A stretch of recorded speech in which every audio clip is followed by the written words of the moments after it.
The content of this video is provided for general informational purposes only, with the understanding that the speaker is not rendering specific legal, accounting, or other professional advice regarding the listener's specific legal matters.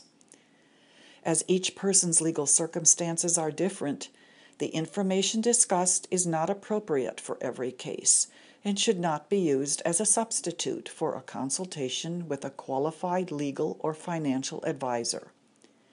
Information given may also be state-specific and may differ under the laws of the viewer's state of residence. Accordingly, Parkinson's Resource Organization and the speaker assume no liability whatsoever in connection with the use of such content. We strongly recommend that you consult your own legal counsel or other professional advisor with respect to your individual situation.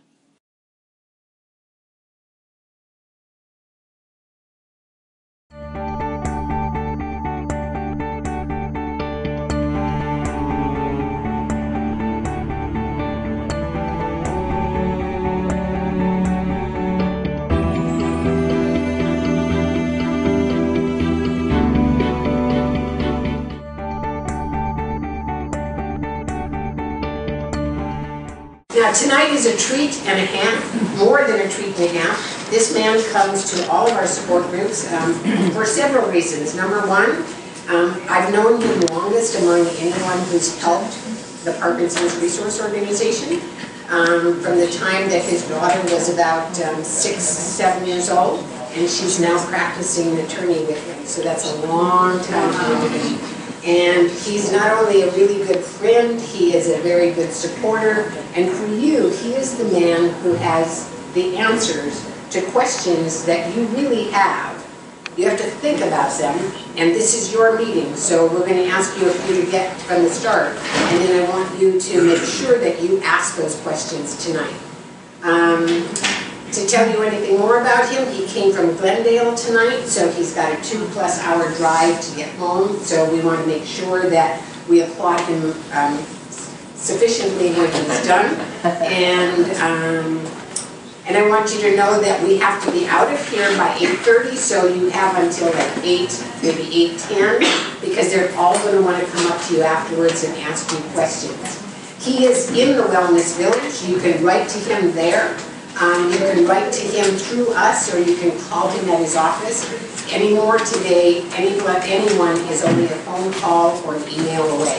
So tonight, I would like to introduce you to my good friend and our board member, William R. Remery, otherwise known as Bill or Uncle Bill to my Missy.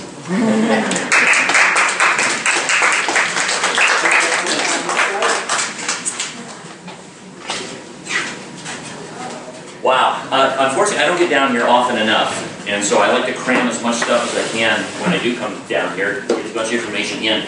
But as Joe said, this is your meeting, and I want to address as many of your concerns as we can. Joe said people are going to want to come up to me later. I prefer if people have questions and stuff, if it's not too confidential, just shout them out, because probably 2 or 3 other people have the same questions, and it's a great way of answering people's questions, or things people didn't even think to ask, and it may prompt them.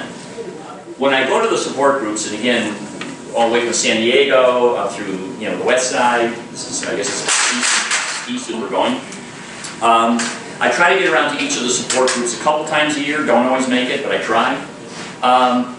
The major areas, when we actually have a sit-down lecture and we've sort of pre-done it, and this is what we're going to talk about tonight, normally, in order to really thoroughly cover a subject, we'll select one, and the typical ones are like estate planning issues, trusts, wills, all the things that go along with that, and I can take up 2 hours, without even hardly breathing.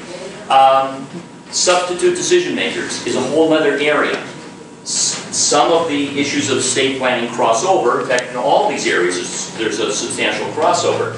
But with substitute decision makers, we're talking about conservators using powers of attorney, both medical powers of attorney and general financial powers of attorney. POLS forms, physician's orders for life-sustaining treatment, if any of you have heard of those. For those types of things are the substitute decision makers. And then Medi-Cal plan. Medi-Cal planning is primarily a financial issue for people contemplating potentially needing long-term skilled nursing care. This is the long-term Medi-Cal program, not the community-based, at-home plan for primarily for very low-income people. This is the long-term care program where, particularly where one spouse is going to be in a skilled nursing facility, or someone will need skilled nursing and they have maybe an adult disabled child or someone else they need to prepare for and to maybe to save some money for. These are planning options, planning issues for people who may need long-term skilled nursing and are worried about the cost of it being somewhere just south of $8,000 a month. The average is about $7,600 a month. So those are the financial issues. I jotted down a couple things because I try to get around right at the beginning of the year to hit all the new laws. I don't know if you know, but in California, laws are passed generally in the elections in the spring, and then they become effective on the 1st of January every year. So I usually come in and I do a little update on the Medi-Cal issues in the state of California, the Medi-Cal numbers. These things are both federal, both the federal estate tax and the Affordable Care Act, and just coincidentally this year we had sort of a confluence of those two things. The Affordable Care Act is coming online, and we have new federal estate tax after the fiscal cliff that sort of petered out, and everybody kind of wondered whatever happened to that fiscal cliff. I've got some answers for you. So, with all that being said, I thought I would hit on these two updates because I can cover those pretty quickly. Of the other three, is there any consensus as to where you would like me to concentrate? Anybody? Somebody, I heard earlier someone mentioned the trust. Did anybody come here with a specific question that they were hoping to have answered? Anybody? Well, and please don't be shy, because as we said, and so Bill's trying to determine which area to go. Thank you, Lynn. Well, we have living trusts, and it's been probably 10 years since I did mine, and Ron's is a little bit older than that, so clearly it needs to be updated. We were sort of waiting for the election and all of this nonsense. But the Parkinson's is a relatively new development for us, and I don't quite understand if Parkinson's would be any different than handling some other end-of-life whether it be, situation. well, and it's not necessarily end-of-life, I don't think, forgive me for jumping in, but here's what I want to bring to everybody's attention tonight. Bill mentioned $7,600 a month. Does that bother anybody? Yeah, it does? So here's the question, in order to know if you want to go into some Medi-Cal planning issues tonight, or some trust, etc. area. 7,600 times 12 is what?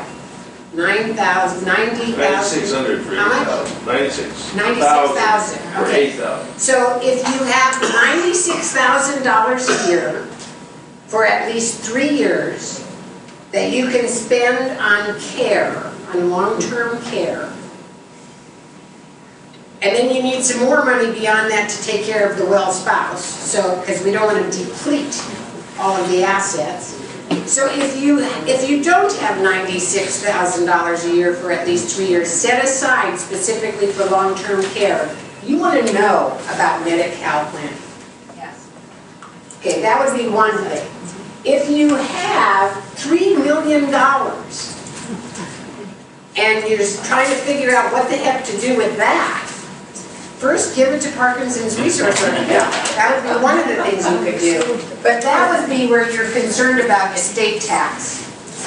$3 million or more. Because otherwise your $300,000 or $400,000 goes pretty fast. And that's part of where you should be learning. I'd like to see estate planning of that street, but I think based on what Bill said, maybe just some definitional enlightenment about what those other. Oh, I think I understand. So, okay, so we have the state and a little Medi-Cal. We've got trust and. I'd like to hear a little bit about the Medi-Medi. Okay. And how that interacts. Oh, and so and nice to say that Medicare doesn't cover this stuff. Yeah. Okay. Okay. So the only one that I haven't heard a lot of concern about is powers of attorney and stuff like that. Is everybody pretty comfortable with that? Not too worried about that? So I'll try to focus on the other areas. If something comes up and you think of it and say, hey, yeah. Well, I do have a question on the power of attorneys. We had a situation where a friend had ALS and knew that he only had like 6 months and he was going downhill quickly. So legally, he did all the necessary documents through Eisenhower and the hospital and so on, but he got to a long-term care facility and they didn't let him go out the way he wanted to. They still sustained his life, even though he was involved in hospice and so on. I mean, what happened? You know what? What went wrong with That's an important enough issue that Well, I think I'm going to try and cover as much of this as I can. If my words start blurring together because I'm speaking so quickly, slow me down. But I'm going to lightly touch on all these areas. And then when you get to something that is of particular interest to you, or it raises a question in your mind, right while I'm there, go ahead and shout it out. Okay? In fact, I'm going to get ready for this. All right. Serious now. Okay. Let me cover these because they're going to be real quick. Remember, oh, I'm sorry, I'm wandering around up here, and on the filming, I'm afraid I'm having dizzy up there. The federal estate tax. The fiscal cliff, part of the gamesmanship and the brinksmanship that went on was over the federal estate tax. In 2012, we had a $5,120,000 exemption per person. In other words, a person could die with $5,150,000 would pay no federal estate tax. Federal estate tax is a tax the feds put on your estate after they lump everything together. Everything that passed through your probate estate, everything that passes under your trust, everything, a beneficiary on a bank account, a beneficiary on a life insurance policy, anything that passed when you die, whether it's inside of probate or out, they lump it all together. That's your federal gross estate. If that federal gross estate last year was over $5,150,000, the excess over that $5,150,000 would have been taxed. Okay. At the end of the year, that was going to expire. It did expire. It was a temporary fix. It was a temporary fix that lasted for 1 year, just 2012. At the end of the year, it was going to go down to $1 million. And everything over $1 million was going to get taxed starting at 40%. Okay. So they're back and forth, and some groups wanted to do away with the federal estate tax completely. Other groups were okay with raising it somewhat, but they didn't want to make it too high because you lose the federal estate tax, which in part was going to fund this Affordable Care Act. Okay. The compromise that was worked out was to make permanent the numbers from 2012, remember 5 million, but it's indexed. So last year was 5,150,000. This year it's 5,250,000. So it will go up with inflation. So the current, and they made it permanent, so the current federal estate tax amount for a single individual is $5,250,000. But there's another cool thing that they did. For people, and now we're doing some of this crossover here, and you'll see how pieces fit together. Much estate planning is sold, marketed by estate planners as tax planning. There are some sophisticated trusts, irrevocable trusts, irrevocable life insurance trusts, and other kinds of trusts, which can have a tax effect, can have a tax benefit.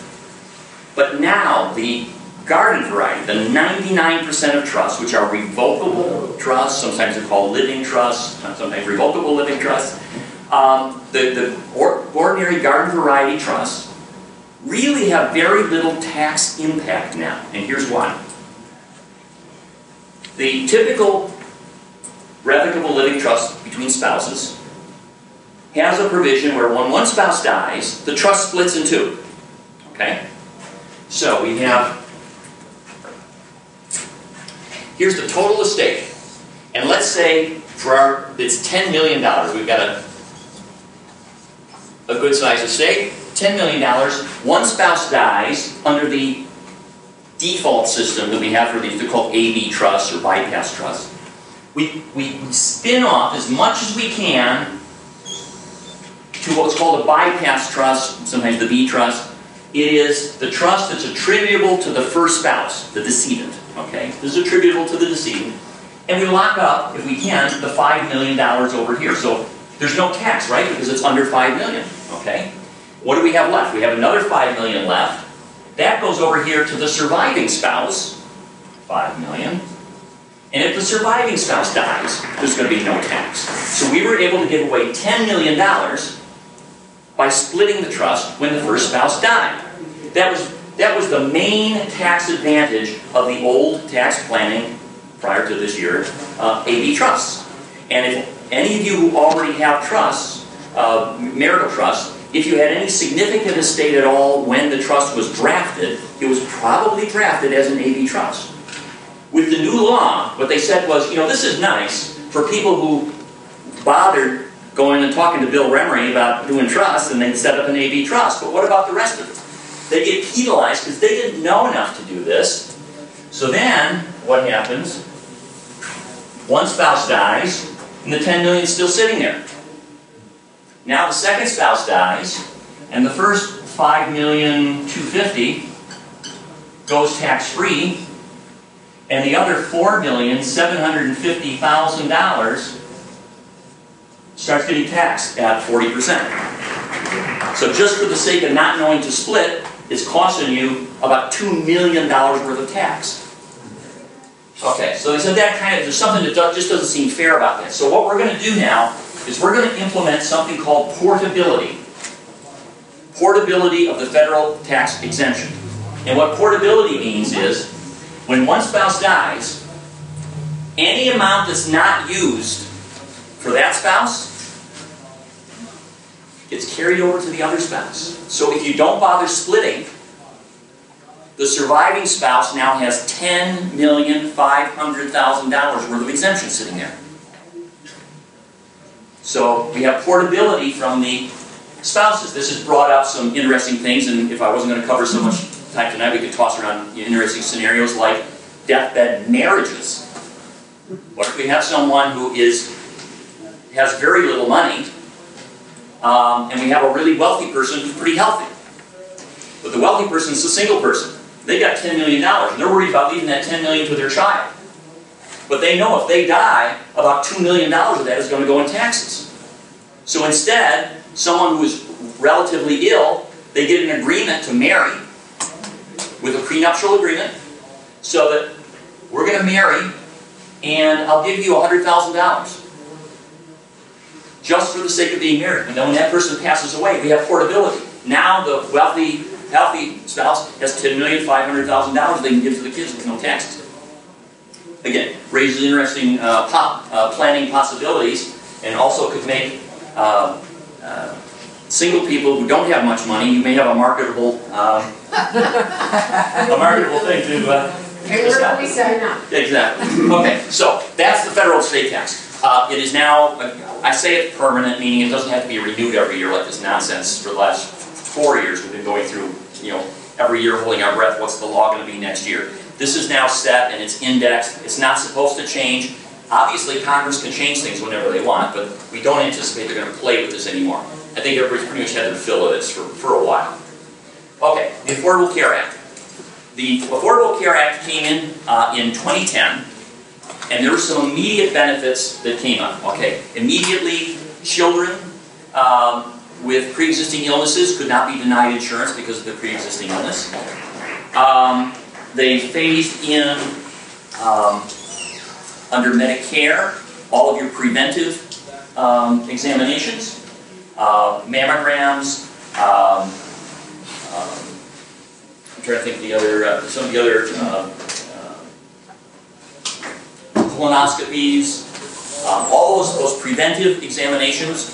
Now you get no charge once a year. You get a free exam under Medicare with your physician, no charge.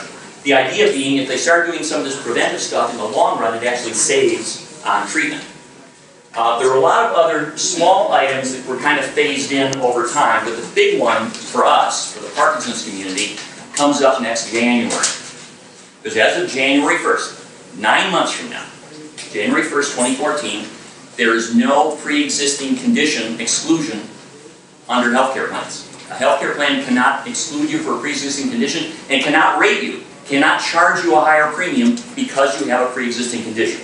including Parkinson's, including Alzheimer's, including any pre-existing And condition. when is that? January 1st, 2014, 9 months from now.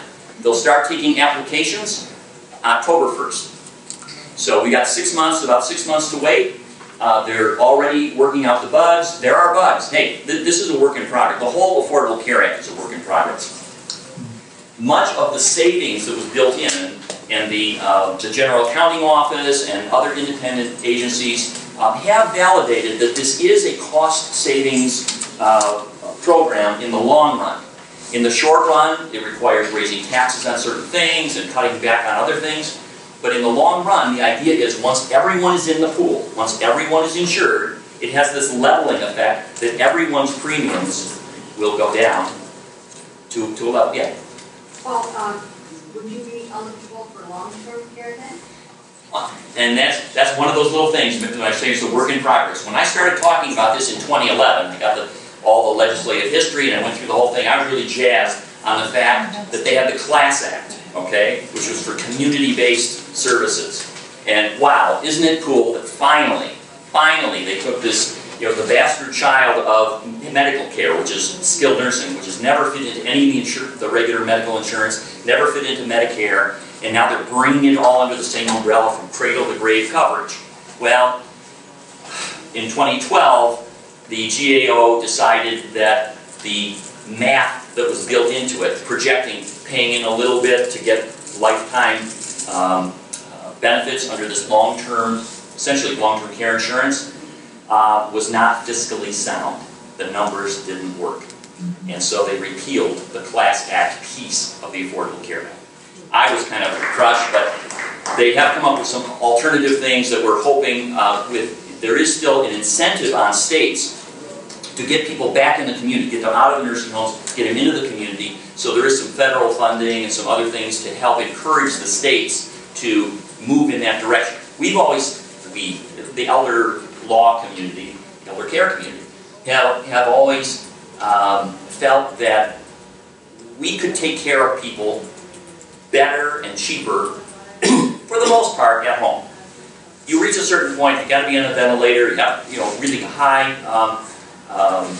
service requirements for medical care. You really can't deliver those at home effectively for one person. It requires having a physician sitting by your side all day. We know that's not practical.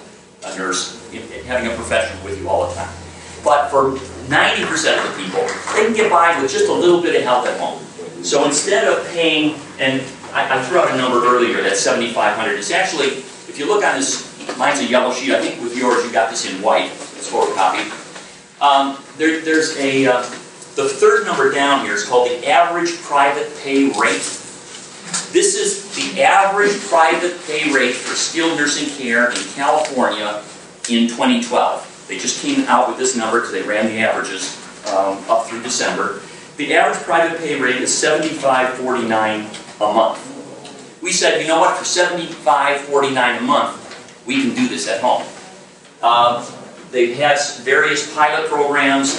They have been underfunded. They had caps. You only have 149 families in California on some of these programs. I mean, that's nothing compared to our elder care population. So they're reworking this, and again, I have hopes that somehow under this act that's going to happen, but right now there is no long-term care under the Affordable Care Act. Yeah. How about on the tax side? Is there any ability to cut those costs? I'm sorry? Deduct at-home care costs? Yeah. There are deductions. Unfortunately, they've raised the floor a little bit on deductible expenses for itemizers at home. So that there's a higher floor that you have to pay out of your pocket before you can deduct medical costs. I think it went from like 3% to 7% or something like that. There was an increase, I know, in the floor for deductibility for those at-home costs. But once you get to that floor, you can deduct at-home medical costs. And the position, I've talked to a lot of accountants in that. I'm not a tax guy, but I've talked to a lot of accountants about this. And I've been told that as long as you would otherwise be a candidate for skilled nursing, so you're essentially certified for skilled nursing, that's like these waiver programs that the state puts up. You have to be certified for the skilled nursing by your physician. Then whatever you pay at home, which you would have paid in the skilled nursing, you can call it a medical expense for deductibility, because I have some children paying for their parents in-home care. And so, and the children, if you pay more than 50% of the parents' expenses, you can deduct them as a dependent, and that's what they do. They deduct them as a dependent and they deduct medical costs. But you got to talk to your accountant about exactly where the tipping point is on when it does you any good. The Affordable Care Act, again, part of the process or part of the system that they're trying to put in place is to make the medical system accountable in a way that it hasn't been up to this point. The pay-for-service plan that we have right now, the way we do our medical care right now, has this kind of perverse effect. The less effective, for lack of a better word, the less effective medical care you receive, the more money you spend, and the more money your physicians make. If your physician cures you with one hospitalization, they get paid for that hospitalization, that's all the money they see from you. But if you leave and you get an infection and you have to go back in, you're readmitted, they get paid twice. And there's this perverse effect. Like, is that really what we want to reward? So part of the Affordable Care Act is to come up with, and again, the arguments come up, how do we do it, and what kind of criteria do we use, but it's to come up with a protocol to measure when hospital results are good. Now, you can't help it when someone gets sick. When they go back home, they get sick. But if it's an infection after an immediate hospitalization, the hospital's no longer going to get paid. They still have to treat you, they still have to take care of you, but they're not going to get paid for that. When they have really good results under Medicare, it's not a flat rate you get reimbursed. For better results, they're going to get paid more. Again, it's a question of how we get that working consistently so that it's fair, so that everybody gets a fair shake, but that's what the plan is. That's why it's so difficult to even talk about the Affordable Care Act. All the stuff about, Obamacare and the sky's going to fall, we're in these little sound bites of hitting certain things. Oh, it's taking away your personal liberty, now I can't be uninsured. Well, so you don't have the right to have your neighbor pay for your medical care if you get really sick. And there are these arguments back and forth, but that's where the arguments were. Nobody had time on these talk shows and stuff to talk about this more sophisticated part of it, which is really the heart of the Affordable Care Act, which is to make the medical care system work in a way that makes sense in the long run. It'll take years for this to roll out, so you're not going to see major savings right now. In fact, it's going to be major costs right now. But eventually, if they get the system built in a way that you get more preventive care, and good results get rewarded, and bad results get less money, you work toward a better health care system, which ultimately is cheaper. Part of the savings from that, as it rolls out, and why it's going to take till 2020 before this happens, is every year they're closing the donut hole a little bit. They're covering more and more medicine within the donut hole, which a lot of people, elders, don't take that much medicine, that they never reach the donut hole. But for the Parkinson's community, we know what the medications run. We often hit that donut hole. For the last 2 years, you would have gotten a refund of $250 if you were within the donut hole, because they're starting to close it. And gradually by 2020, there's supposed to be no donut hole. Okay. Okay, we cover those two. Let me keep moving now. Medi-Cal planning. Okay. Mentioned the average private pay rate. People say, well, don't worry about my nursing costs because I got Medicare. I went to the hospital, it covered almost everything. In fact, I went to I had a Medicare supplement, and it did. It covered my co-pays and everything. I had almost nothing out of pocket. So I'm not particularly worried if I have to go to skilled nursing. Well, I got news for you, okay? You mentioned Medi, I think. That's Medicare and Medi-Cal. You have a combination of Medicare and Medi-Cal. That's for community-based, that makes sense, and if you're at home, low income, low assets, you can use both Medicare and Medi-Cal together to cover your expenses. In skilled nursing, Medicare, if you go from home into a skilled nursing facility, Medicare pays zero. Zero skilled nursing if you go from home. If you go to an acute care facility, a hospital, and you're in the hospital for at least 72 hours, and I don't mean 71, and I don't mean 2.5 days, but if you're in there for 72 solid hours at least, and then go into skilled nursing for rehab, not just for maintenance care, but for rehab, then Medicare will pay a whole 20 days in skilled nursing. They'll pay the first 20 days if you continue to rehab. But if at any point within that 20 days you stop rehabbing, boom, your Medicare stops. Now, from day 21 to day 100, Medicare pays some, but there's a $149 a day copay. It's somewhere down here in the middle, second from the bottom. It looks like skilled nursing copay days, 21 through 100, is $148 a day. So roughly, I don't know what that comes out to, probably $5 grand a month, $4,500 to $5,000 a month would be your copay. And then Medicare picks up the difference if you're continuing to rehab. The typical Medicare case is someone has a stroke or someone falls and breaks a hip. You're in the hospital for 3 days, and then you go to skilled nursing for rehab on that hip or for rehab on the stroke. If at any point your physician says, you know what, you've plateaued, you're no longer recovering anymore from this stroke, Medicare stops. They send you a notice. Now, my pitch to all my clients is when you get that notice from the nursing home, you immediately go back and say, BS, I see improvement. I see a little bit more response. I want that therapy to continue, and I'll let you know when they stop rehab. That's not just to get more Medicare days. That's to get more therapy, because it does matter. It does matter if you keep going. Same thing even with the hip and whatnot, where they say, okay, you've now plateaued. Well, blow me, I'm still running up downstairs yet. I want that therapy to continue. It will have the side effect of maybe getting you a few more Medicare days, but more importantly, it's continuing to get you that. Who makes that decision? Well, you got to make the pitch, but you go to the doctor, and if the doctor consistently says, no, I say it's plateaued, you get a second opinion, if you really think. Now, obviously, if someone is comatose, they've had a stroke or whatever, and they're comatose, it's pretty hard to say, no, they're improving or they're rehabbing. But if for most people, it takes quite a while before you actually stop improving from a stroke. And again, you go into all kinds of things about strokes, taking aspirin and all kinds of stuff. Again. Are you talking about just in terms of a long-term or skilled nursing? That's skilled nursing. Okay. Since Medicare, we know, is nominal, you're not going to get much Medicare coverage. If you have long-term care insurance, that's cool.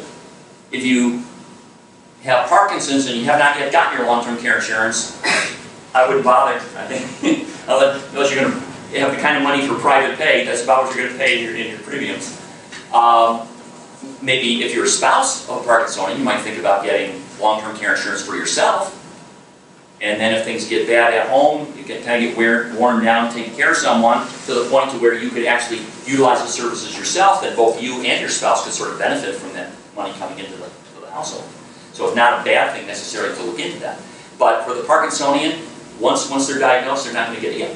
So the other thing is, people say, well, I've had long-term care insurance now for 15 years, or I got it when I was working and 20 years ago, so I have long-term care. Understanding that policy is also very important, because I just ran into a situation where the long-term care insurance covered the care for a person, but did not cover the rent in case it went to a care facility. So you have to understand what your long-term care policy says. So if they're covering the care and not the rent, then they're not covering a facility.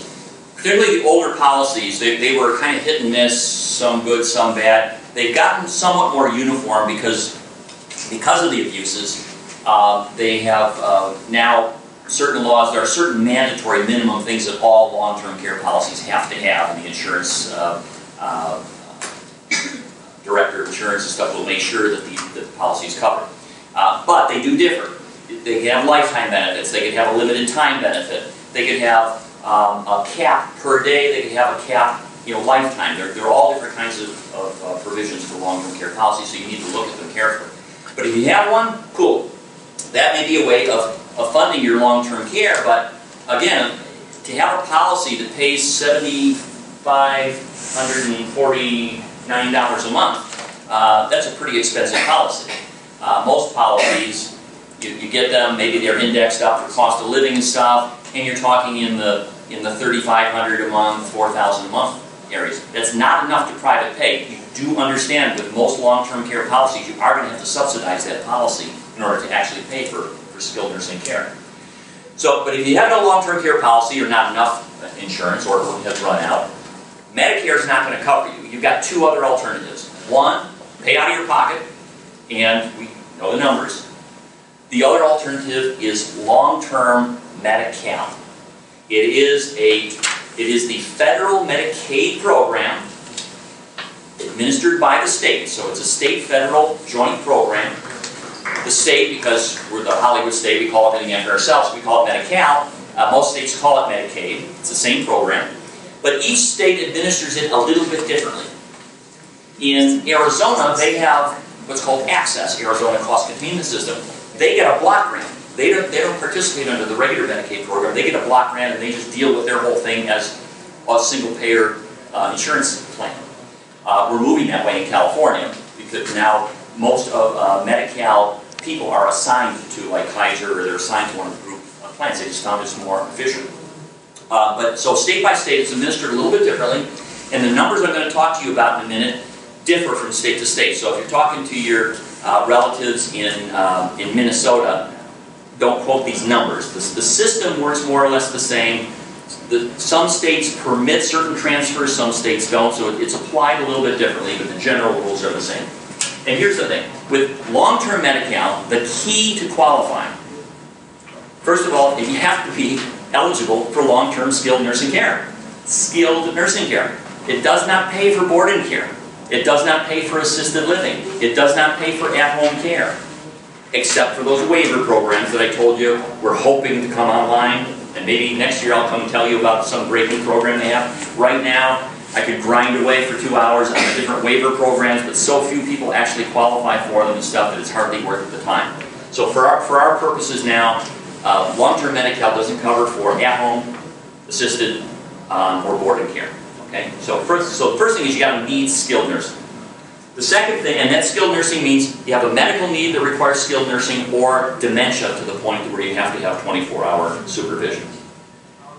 Having qualified medically for the program, then you have to qualify asset-wise. And a lot of people get confused in this because they mix up their income with their assets. Okay. The first thing to get your foot in the door is you have to qualify asset-wise. Once you qualify asset-wise, then you can move to the next step, looking at your income to say, okay, now I qualify for the program asset-wise, how much should I be paying toward this out of my income? But we don't even get to that. You can have no income at all coming in. It just doesn't matter if you have a penny too much of assets. And here's what happens. And it gets a little confusing because we in California is one of the 9 community property states in the Union. Okay, so we talk about community property. Remember, this is really a federal program, and federally they don't know from community. Most of the country is under equitable distribution and under just the old common law marital rights. We have community property out here. So the feds, under this Medicaid program, talk about community and community spousal resource allowance. They're not talking about community property. They're talking about the spouses living in the community. Okay? So please don't get confused with the terminology. Okay, so the first thing is we're going to look at all the assets, and I'm going to start with a married couple. In the bad old days, just before Reagan left, this law was changed. It was one of the last laws that Reagan signed into law. It changed the Medicaid program. Under the old system, we could separate out the two spouses' assets, spend down one spouse's assets, and they'd qualify for Medi-Cal. And the other spouse could keep their assets. And what could they keep? They could keep their half of the community property, plus all of their separate property, because that's the way our family law rules are written in California. You get to keep all your separate property, which is what you had prior to marriage, or what you get by a gift or a bequest during the marriage, plus half of your community property. Okay? They collapsed all that and said, no, well, first of all, before that, and when I first started practicing 33 years ago, both spouses had to be down to $3,000 total for either spouse to get any Medi-Cal. So the at-home spouse had to be down to $3,000 of countable resources before the other spouse could get any Medi-Cal. Then we got to the system that I was telling you where, okay, we were telling people to get divorced. Because in a divorce, you can keep your half of your separate plus your half of the community. Well, when the legislature finally caught on that we were having to divorce their grandparents so that we didn't impoverish grandma, they sort of woke up and said, oh yeah, you know, that it kind of doesn't make sense to force people to actually get a divorce. Why don't we just let them do it on paper? Let them do a severance agreement where they split, just like if they had a prenuptial agreement, split their assets and let the healthy spouse keep their separate community and spend on the rest, and that's the deal. Then Reagan came in and said, nah, we kind of don't like that because that's letting some wealthy spouses keep their separate property. If they were wealthy before they got married, that's all separate property. They get to keep it, and then the other spouse goes on Medi-Cal. We don't think so. So the system they came up with is, we're going to put everything in the pot. Okay? We're going to put everything in the pot. And so let's start with just a few assets here. We've got a house, let's say. And I'm going to need to drive this out, waving it around. Okay, so we got a house, and a car, and a boat, okay, and an IRA, and savings, cash, and some stock, and an annuity. Anybody think anything else right offhand? But did they just have one house where the snowbirds live, so... Okay, second home. Okay, anything else right offhand? Okay, let's start with this. So I said we're going to lump everything together. Now we're going to pull out stuff we don't count. Okay? Stuff we don't count. These are exempt resources. We're not going to count one house. Doesn't matter whether it's the Taj Mahal or a trailer. One house, you live in it, it's theirs. Houseboat, you live in a houseboat. So if you're living in it, it's a residence, we're not going to count it. We're not going to count one car. It used to be a luxury car issue because, you know, luxury cars were not exempt. They took that away. So you can have the Maserati, one car. IRAs are interesting. Anything that is considered a pre-tax pension plan or pre-tax pension savings, they're going to treat as income because they're expecting you to draw down on it. They're going to count it toward cash flow, and they're not going to count the principal amount that's in there. So for our, and remember I said initially we have to count, you know, do asset-wise. As long as the IRA is either in the name of the healthy spouse, they don't count it whether you're drawing out on it or not. And if it's in the name of the ill spouse, you have to be drawing out on it over your life expectancy. So as long as the ill spouse is drawing out over the life expectancy, or it's in the name of the healthy spouse, we're not going to count that IRA. So now we got a house, a car, an IRA. The same thing happens with the annuity, but for the annuity, it has to be both in the healthy spouse and ill spouse. If they have an annuity, you have to start drawing out on it because you converted it from an asset into cash flow. So they won't count it as long as you have cash flow out of it. The boat, they're going to count it unless you're living on it. The stock, they're going to count it just like cash. Cash is cash. The second home, they're going to count the second home, but here's an interesting thing, and this is unique to California. So if you talk to people back east, you know, they're going to think you're nuts because it's kind of a nuts system, frankly. We've expected them all along to change this because it's kind of a little loophole, but it works, and you follow the rules, you get it. They value real property in California at its assessed value. Through the rest of the United States, that makes perfect sense because they keep revaluing things as it goes up and down. But we have Prop 13. So I have a couple of cases right now going on where I have clients who have like these little things up in Big Bear that they bought, you know, 50 years ago for, you know, for almost nothing.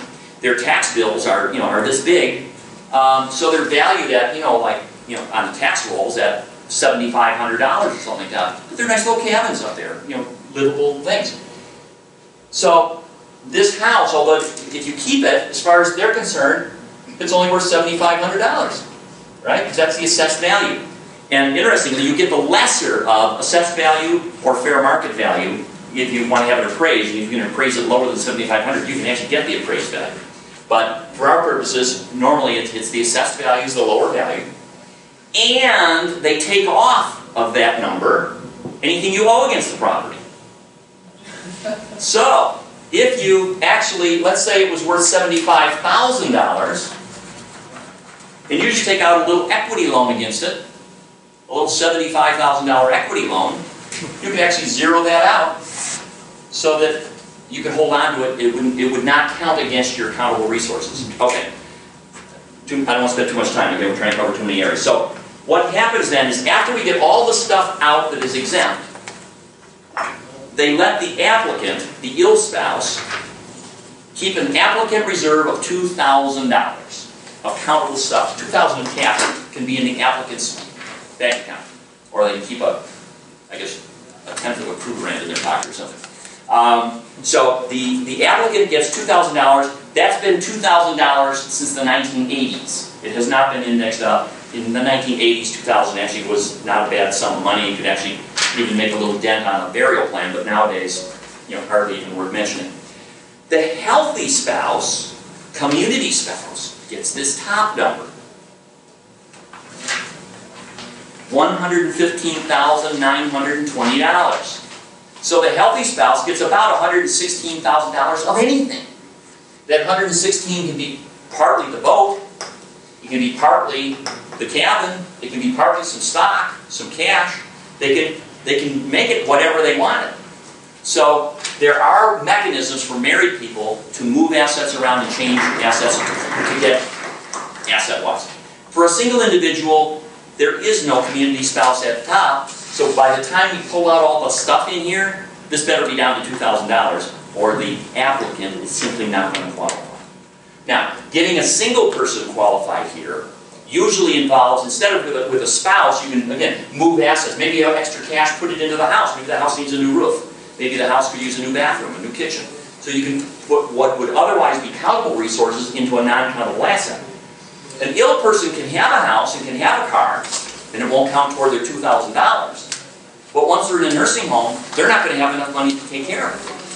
So it's kind of a problem. So they need to think about an arrangement, whether somebody's going to live in there, whether they're going to rent out, what's going to happen, how are they going to keep that house.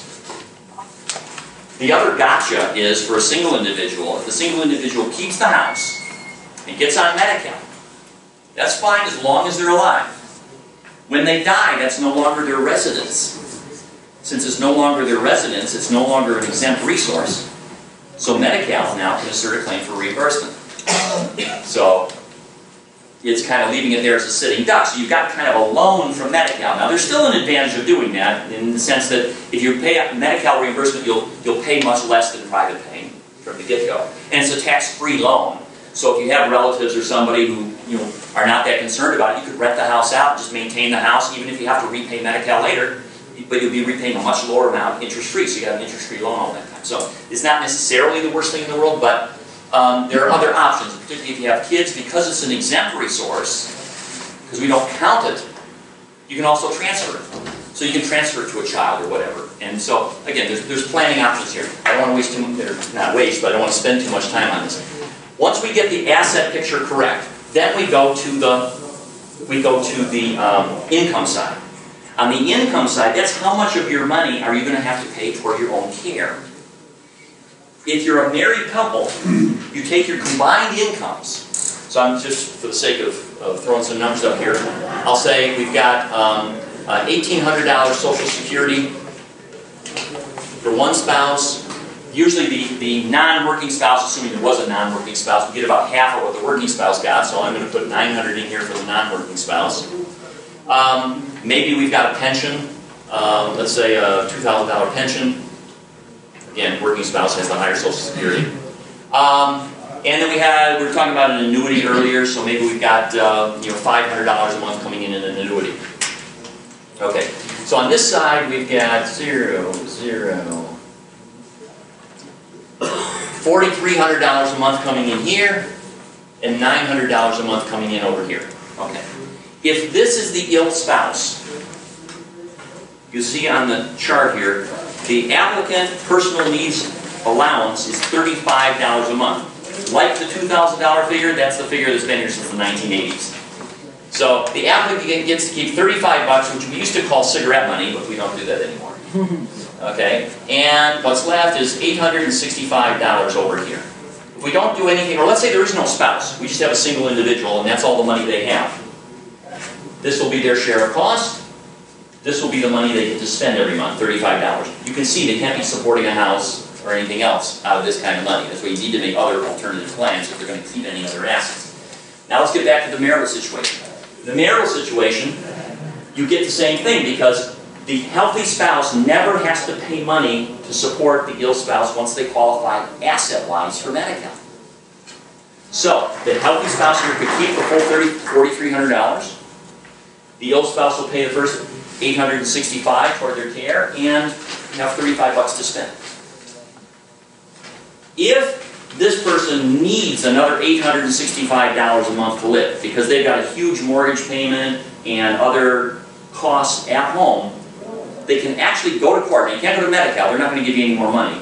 But you can go to court and get a spousal support order, either in family court or probate court, there's two ways of doing it, and ask the judge, say, Judge, this person is completely taken care of under Medi-Cal. I need this other $865 to live. Here's my budget. And they can actually get that $865 over there. Okay? Now, let's switch it around though. This is the ill spouse. Okay, now we've got a problem here because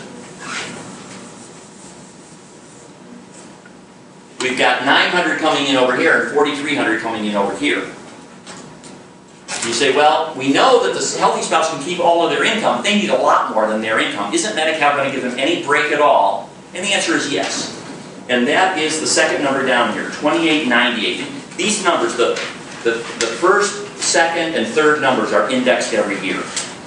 And the second number here is the minimum monthly maintenance needs allowance, MMNA.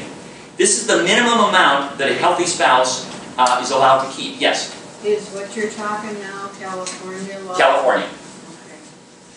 Different states have different numbers. We've always maxed out what the feds would permit. California has always given us maximum benefits. Other states, and it's no. Remember that's $115,000 figure up there? That started at $60,000.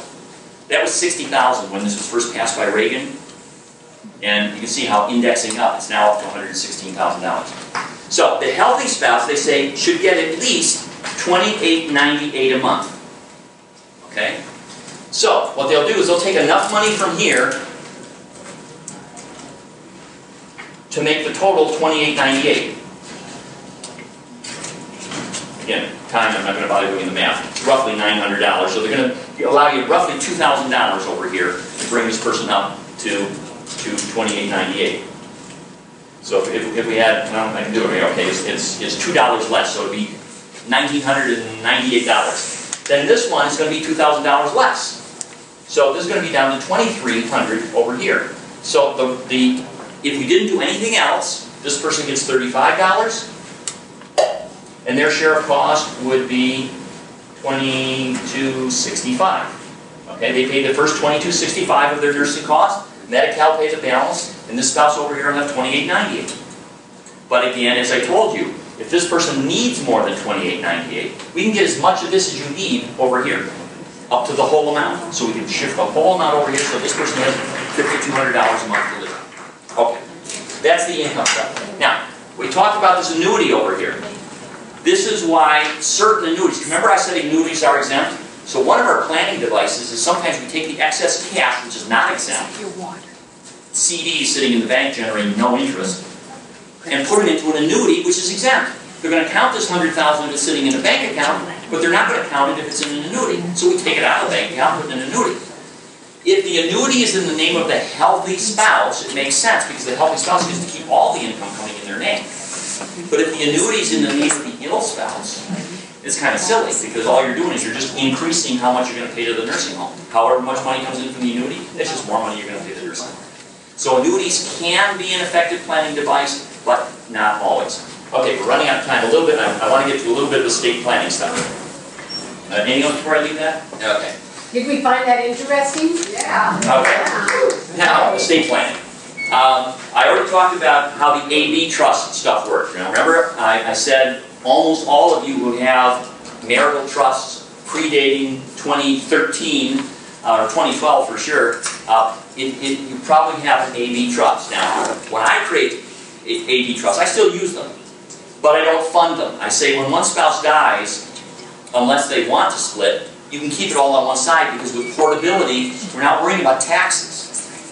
but they have the option of disclaiming it into this deed trust if it makes sense later, because we don't know what the laws will be then, and there might be other reasons to fund that other trust, like take care of stepkids.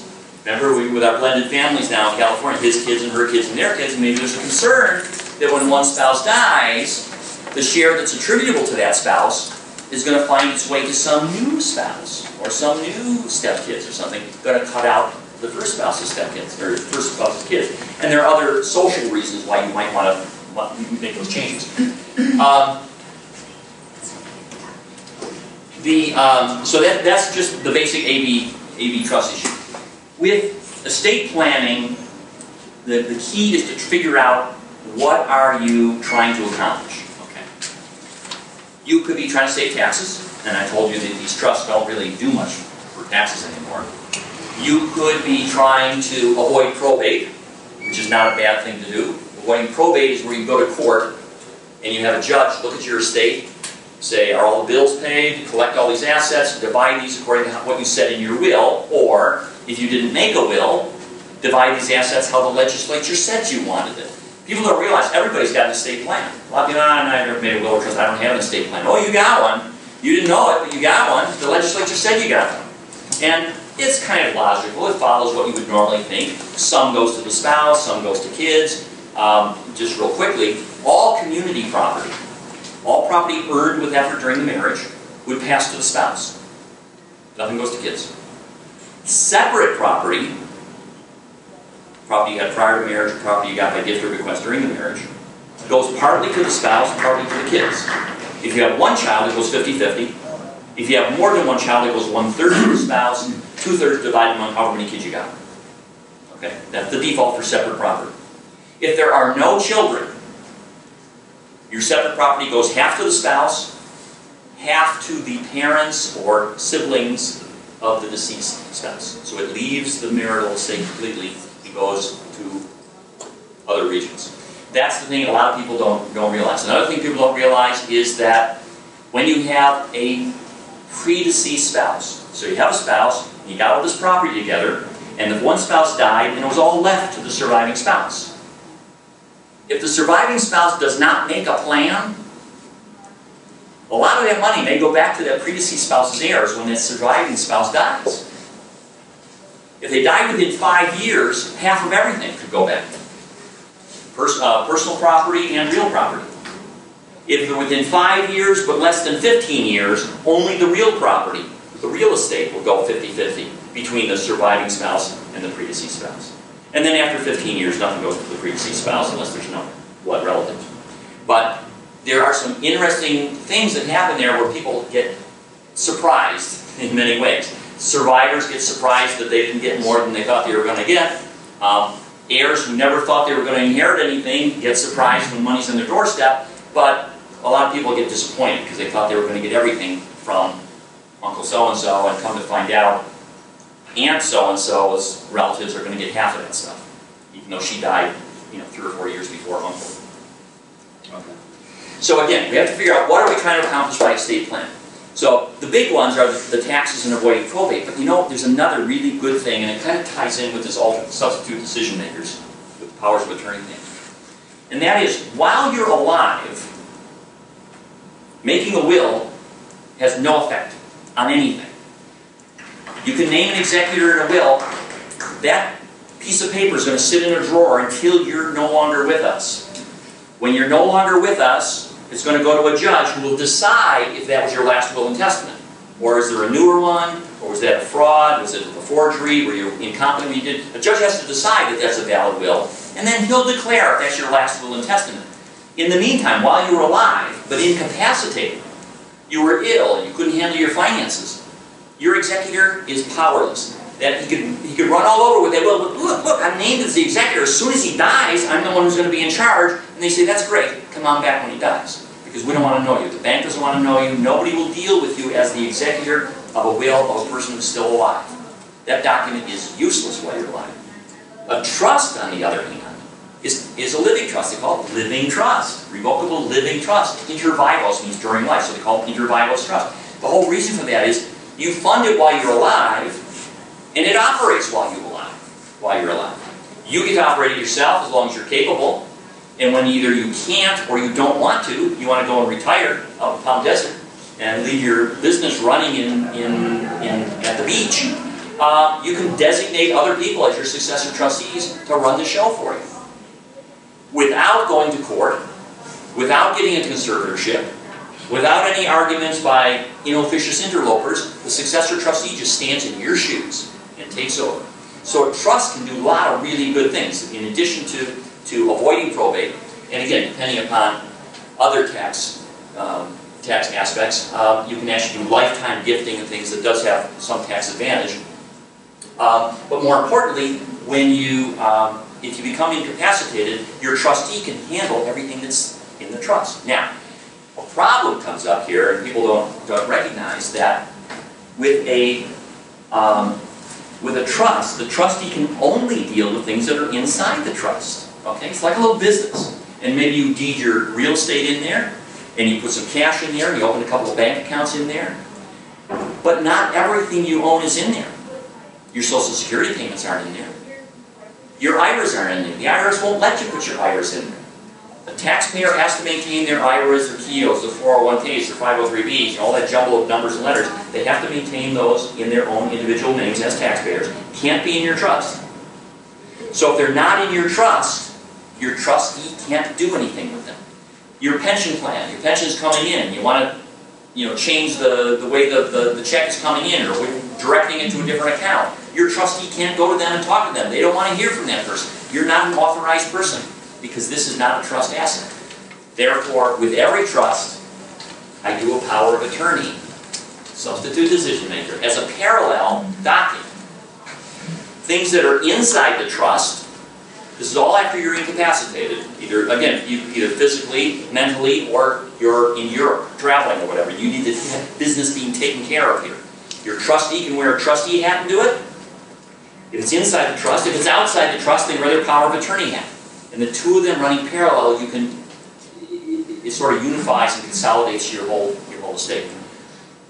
Let's say you've got real estate inside your trust, but the taxes come due. And there's no cash inside. We just got the house in there. How are we going to pay that real estate? Well, we've got money coming in over here. Now that's why I generally pick the same person to be the agent out here under the power of attorney as to the trustee, because the trustee can then decide what's the appropriate place to pay this from. If you get two different people, that can get a little sticky sometimes when your trustee says, you know what, I don't want to cash in this CD I have over here. Why don't you give me some of that pension money that's been coming in and pay the property tax? And they say, well, you know, that's money outside here that I'm in charge of. I think you should use the money you're in charge of inside there, even if you cause you a little penalty for the CD. I think that's more appropriate. And you get into this push-pull for no particular good reason. Like I said, if you're going to have a person as your trustee, you better be able to trust them. If you're going to have someone with your power of attorney, you have to trust them implicitly. If you can't, they shouldn't be in that position. And if you can, then I think you need to trust them to run the thing properly. You can name dual agents if you're a little iffy, a little concerned, but I got to tell you, you're building in an annuity for me, or someone like me, when you have joint agents in most circumstances. I don't say most circumstances, in many circumstances. It's difficult for two people to be in charge, to be the boss.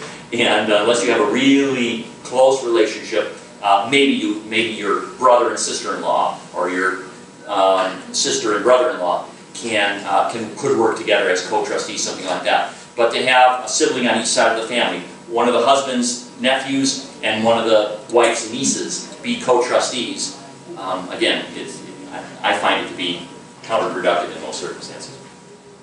Okay. Again, with the estate plan, with a combination of the trust and the power of attorney, generally you can avoid a conservatorship. And the conservatorship is sort of the end of the line for alternate decision makers. When you run out of people who can help you, you got to go to the judge. And only the judge can let somebody sign your name to things, can let them place you somewhere. And we run into either conservators of the person or the estate. Sometimes it's combined, most times it's combined, but sometimes not. And sometimes we have different people. Sometimes we have one person as a conservator of the person to decide what medical care you'll receive and things like that. and then we have another person who's a good business person, good with investing, who runs the estate. And they're just the money guy, okay? But if you have to go to court, if you have to do it the hard way, it's expensive, it's time-consuming, and it's intrusive because these are all public records. They're intentionally made public records so that lots of people are looking over your shoulder, including not just the judge, and not just the probate investigator, and not just the PVP, probate volunteer panel attorney that the judge appoints to represent the incompetent person, but your next door neighbor can look in there. If it's a celebrity, the press can look in there. If it is a competitor in a business arrangement or a former partner, they can look in there. It's an open book. The accounting is public, it's public record. So there's good reason to avoid that if you can. Okay. Within the estate planning and the powers of attorney, because of my experience with PRO and with the Alzheimer's groups and stuff, doing elder law for 33 years, all of my trusts, with permission of my client, and all of my powers of attorney include Medi-Cal planning authority. Authority to do this stuff. Because this is, remember I was talking about moving assets around, gifting a house out to the kids so that Medi-Cal couldn't come back for reimbursement. Well, if your child was your agent under a power of attorney, and there was no specific authority to do that, if he transferred the house from your trust to himself, first of all, a title company probably would not insure that transaction. That's a self-dealing transaction. The title company wouldn't insure it. Now, he wouldn't know that because you're not going to get title insurance. He'd find out the first time he tries to borrow against it or tries to sell it. And a title insurance company will not insure that transaction. Okay, that's the first thing. The second thing is, if someone gets wind of that, they could report it to Adult Protective Services, and this happens. Sometimes it's one of the other relatives, sometimes it's a neighbor, and all of a sudden you get a knock on the door saying, I heard that you just stole your dad's house. Is that true? Okay. If you have in your power of attorney or in your trust a specific provision which says, if the assets sitting the way they are either preventing me from getting a benefit that I could otherwise get, or are subjecting my assets to a later claim for reimbursement, another sitting duck for reimbursement when I die, under either of those circumstances, I give my agent the specific authority to do appropriate planning to qualify me for the benefits and to avoid a later claim for reimbursement, notwithstanding the fact that it is self-dealing. In other words, even though I recognize that that's self-dealing, I'm permitting the self-dealing. Any other self-dealing is a no-no. If it's not for Medi-Cal purposes, it's just because he wants to take a cruise, so he wants to take the CD that's sitting there, that's still self-dealing, it's still a no-no, it's still jail time. So it does not open up your whole estate to this. But again, you've got to trust your agent to exercise that authority appropriately. But that's how these things kind of, they're all interchanged and they're all part of general elder care work that I do, elder law work that I do.